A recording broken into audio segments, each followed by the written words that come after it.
Good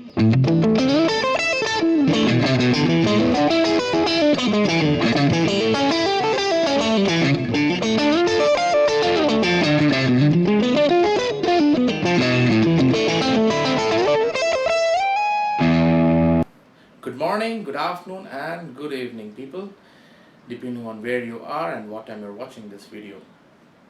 I have with me an angel on my lap. Well, quite literally, this is the Tom Anderson Angel. It's the 24 fret version of the regular series that they make, and they call it the Angel. And I must say, this really is an angel because the way it plays, the way it obviously looks, it's incredible. I'm just going to do a quick little review over here of this guitar, and I hope for those of you who are looking for a custom guitar or a high-end guitar, you could consider a Tom Anderson Angel, really, because I couldn't have been happier with it since the time that I've gotten it. Now, this guitar has got my favorite wood combination. It's got a beautiful flame maple top with this wonderful finish, an Arctic finish, Arctic blue finish. It has a humbucker, single coil humbucker combination. These are Anderson pickups, of course. It has a one-piece mahogany body. This is genuine mahogany.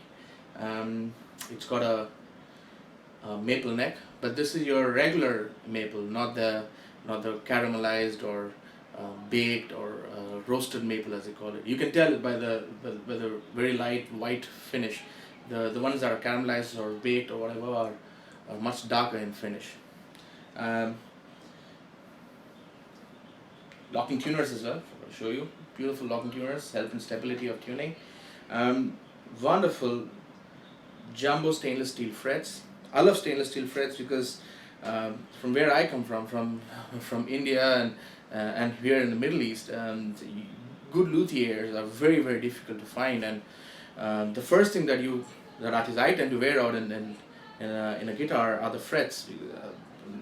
I particularly have a very heavy fretting hand, and with the nickel silver frets, I usually go through them in like a week, and I can already start seeing the fret wear happening.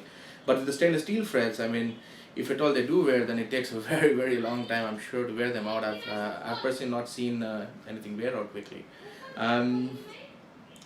So these really help, and I love them.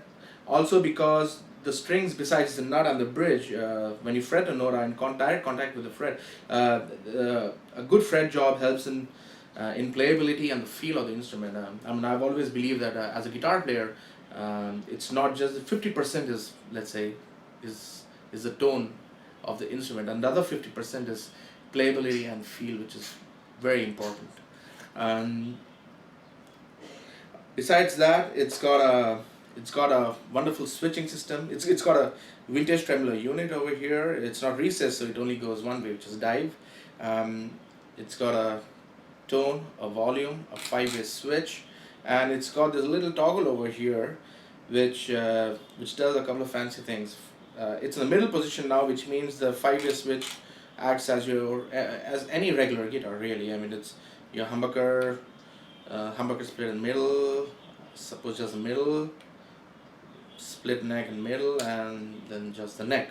But you engage this down, and you get a 4 dB passive boost, which is built into it, which is really amazing, because if you're using very low gain sounds and you're doing the rhythm section, and you don't really need to hit the change a patch or preset or hit a boost pedal or whatever. You just flip the switch and it straight away takes you into a beautiful creamy overdrive sound, and really kicks it in, and it's long sustaining notes that you get out of it.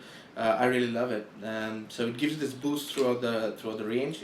It's about 4 dB, more pronounced with the single with the split or single coils rather than the thing, but you do feel it, and it's amazing, especially with the low gain sounds. And then you flip it up, and then what do you get? I mean, what you have is a split. So it splits the humbucker, and then it splits the neck. And these are, of course, Anderson HF series pickup, and this is an SC, I think. of all the guitars that I have, these pickups, they split exceptionally well. I mean, they are unbelievable, the way they split. I love the way they sound. I mean, since the time I've gotten this guitar, I've been playing the splits almost exclusively, because the way they sound, they're just amazing, especially with the low gain. Another thing that this guitar has, which I don't think I've seen with any other guitar, I'm sure of it, is this neck joint. I don't know if you can see, but here. It's a trapezoidal or wedgie, or a wedgie as they call it, neck joint. What it does is basically it covers the neck on all the four sides, unlike the other guitars, which covers on two sides over here, or three sides of course, and here it's usually does not cover it, but this one does. And it helps in what you call as shifting. Shifting is when the neck tends to slightly move this way, because it's not because the way, if the bolts sort of come out, it's a bolt on neck, this one, so if it moves that way, then your first string starts slipping away down like that, and you need to again open up the bolts, straighten it out, and it's a pain. With this you have pretty much no shifting at all, and because it's really fits in tightly, and it's really nice. What it also does is it facilitates the use of only two bolts as opposed to 4 or 5 that many other guitars use, and which means there's more wood over here, not only on this side, but only a couple of bolts means more wood over here as well. So what it helps is, it helps in sustain, and also the tone of the notes. And I've particularly noticed this. I use a very low action. I'm using a 0.050 on the 20th fret, 0.050 of an inch action on the 20th fret. So that's really low. What happens when you have an action set very low is your notes tend to get a little thinner, and they're not really as full as you could have had. So, but with this, it really resolves that issue. And for some reason, these notes sound unbelievably great. But there is a reason. It's a wet joint, right? So yeah. So you got that, and it's amazing. One thing, of course, that I would like to say is, when I did get this guitar, as opposed to my other guitar, which has a roasted maple neck, I had to adjust the truss rod on this one, and straighten out the neck a little bit, because of, I suppose, the temperature changes that it had when it came out. So the neck slightly moved, so I had to straighten that out. Otherwise, if you can't get the action low, you would have dead spots, and you would also have a lot of buzz and whatnot. But so this is something I didn't have to do with my other guitar, with the roasted maple neck. It's more stable, and I can tell you it really is. That's never seen the truss rod wrench really.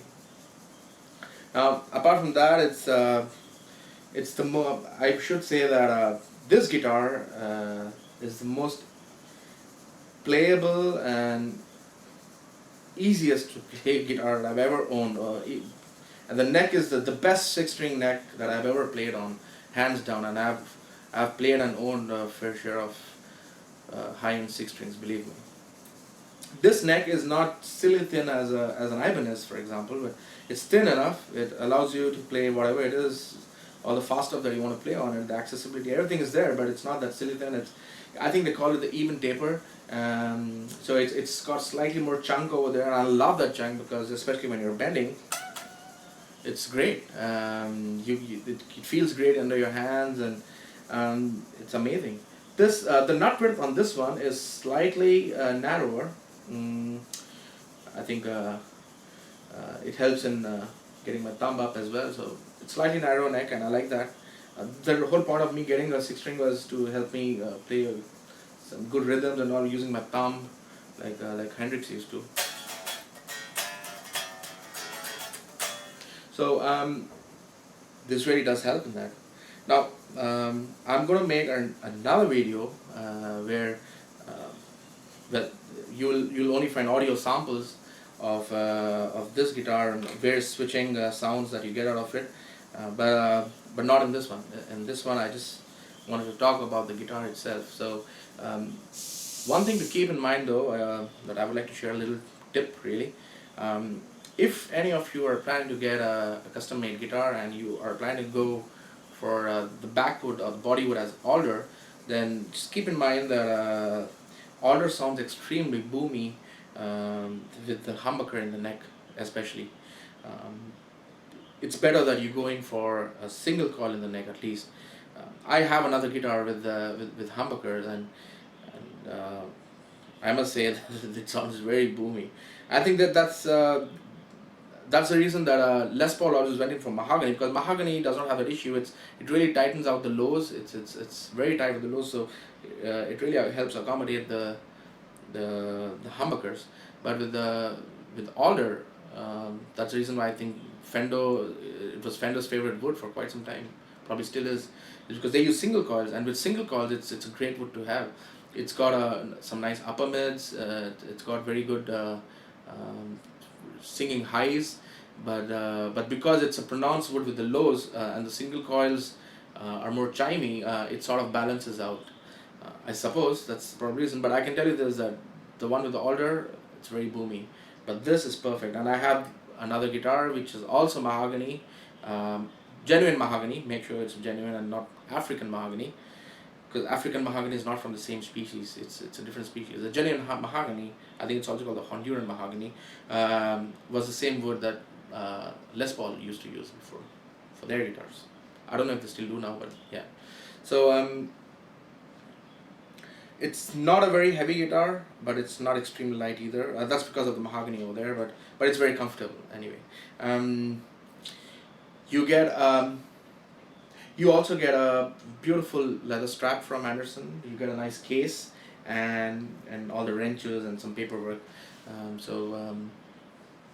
Yeah, you get the whole thing really. It's you can tell that this guitar, the finish on this guitar is second to none really. You can tell it's been made with a lot of passion, a lot of work has gone into it. It's a beautiful instrument.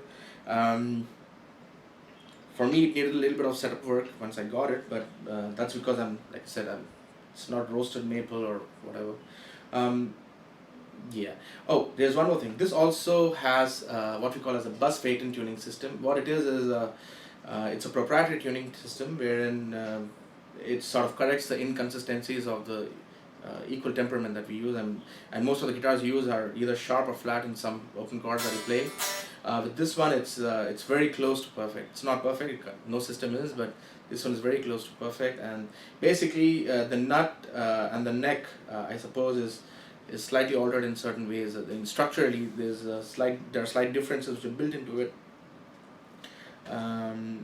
and the way you tune it is also different. In the sense, you can tune it like a normal guitar, but to take full advantage of the bus phaeton system, there are certain offsets that you need to use into your tuner, or a tuner which is equipped with bus phaeton would really bring it out to bring out or sort of take advantage of the tuning system to the fullest.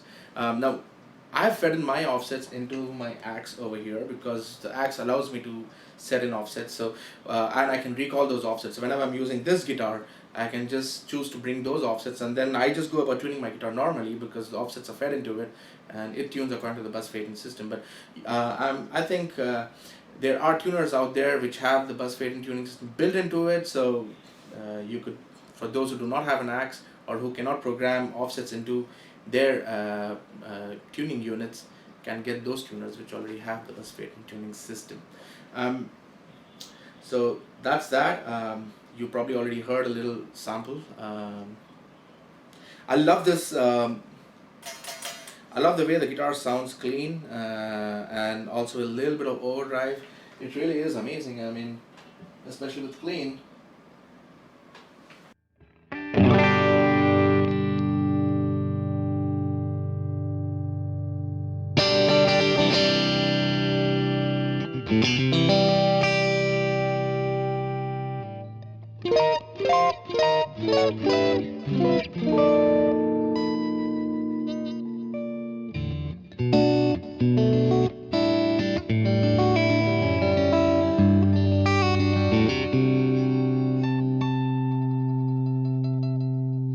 It sounds amazing with, with the clean, and even with this little bit of overdrive over here, it really does come to the fore. I mean,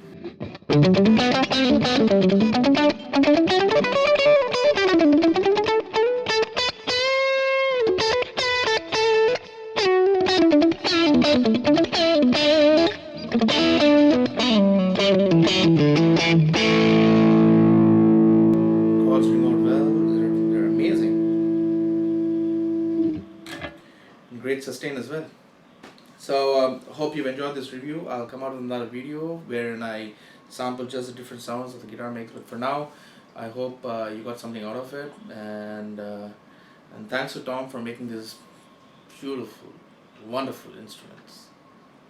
So until next time, see you again, and thanks for watching.